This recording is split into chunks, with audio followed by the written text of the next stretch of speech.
Hello everybody, I am the Chubby Gourmet. If you're new here, welcome to our family. It's great having you on board. If you're already a Chubby Chaser, thank you for your support and we love that you're here watching us. What are we doing today, Chubbinator? I'm glad you asked. I'm glad someone's paying attention. Today, we're going to the land of Namibia. Actually, we're not going to physically be going there. We are going to prepare their national dish and a meat which is very commonly eaten there that goes with it. The dish is actually called pap. You know, when a gynecologist makes a bad remark about your grandpa, that's called a pap smear.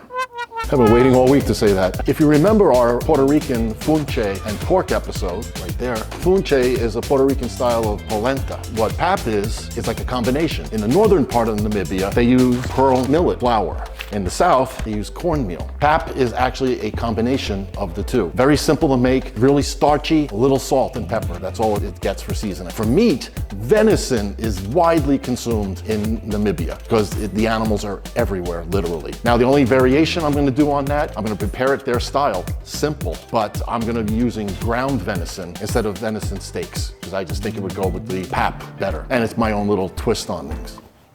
If you like what you see, please hit that like button. It helps the algorithm, helps our channel grow, and hit the subscribe. And don't forget to spank that notification bell because unless you give it a good spanking, you're only gonna be half chubbed, not fully chubbed. And we always want you fully chubbed. This will ensure that when we post every Friday at 5 p.m. Eastern Standard Time, you'll get the notification and you'll watch our episode. Without further ado, enough talk, let's cook and then eat.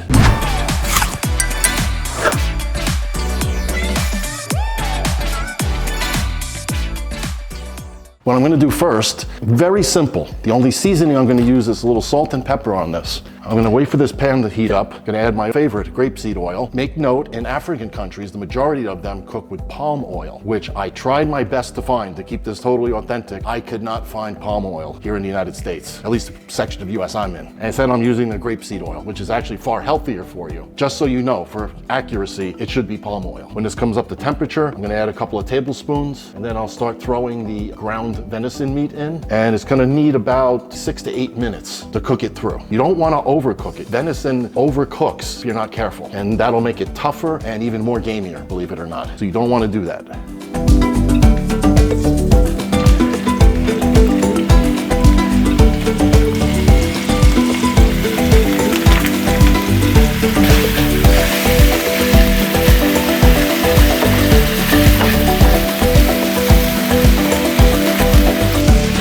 Little salt. A little pepper. For your information, if you don't like the gaminess, you can always add other spices. You can add cumin, ground mustard seed as well. Remove some of that gamey flavor.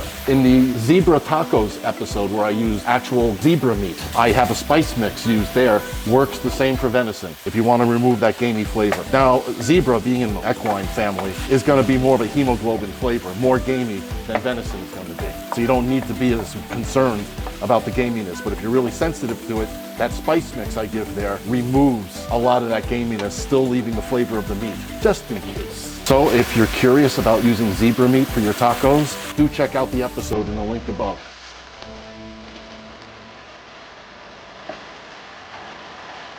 See, this still has a ways to go. You don't want any uncooked meat in there, not with venison. Almost.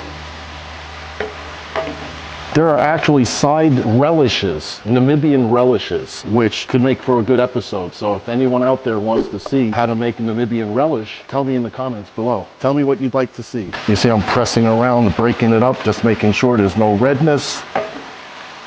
I'm gonna try a little for seasoning.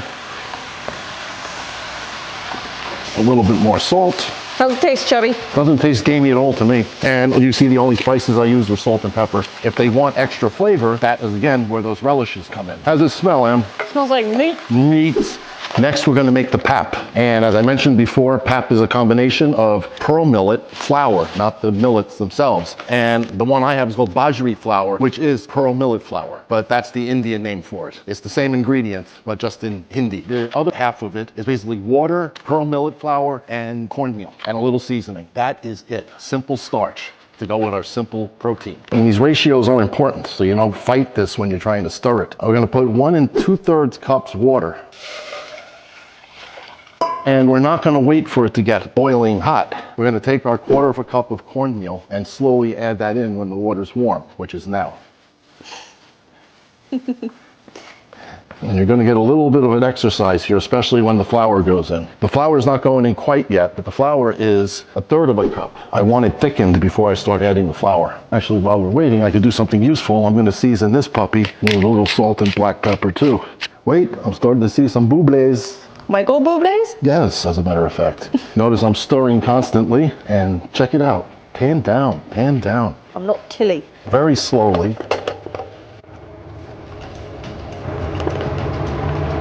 Reducing the heat.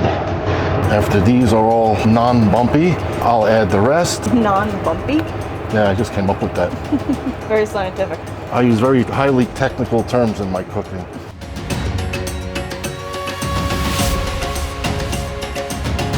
This is a workout. I'm jiggling my man boobs. We're almost done. It smells very starchy, as one might predict. Oh, nice. Now when it stays together, I did it once. See, like that. That's how I know I'm in the home stretch. Stretch. Let's plate up some pap and some venison.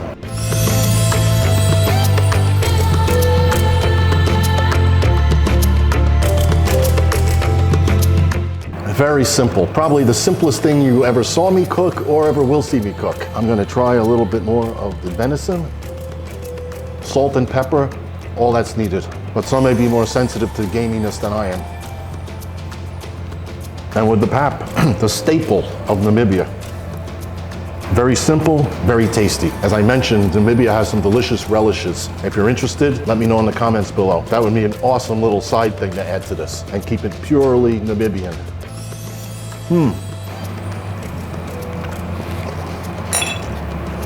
My mouth is full. I didn't know I'd be getting a pap smear today. Pap? Interesting. Very common starch that they eat with like every meal there. Almost has like a bitter taste to it. The pearl millet. Meat. Salt and pepper, the only spice in the whole thing. It's flavorful. Good. Well, that's it for today. Very simple to make, Namibian. Pap is the staple, national dish, if you will, of Namibia, and venison, which is the most commonly eaten meat in that country as well. So if you like what you see and you learned something today, hit that like button and hit that subscribe, and don't forget to smack that notification bell really well. That way you're notified Friday, 5 p.m. Eastern Standard Time when we upload a new episode. Until next time, hasta lasagna.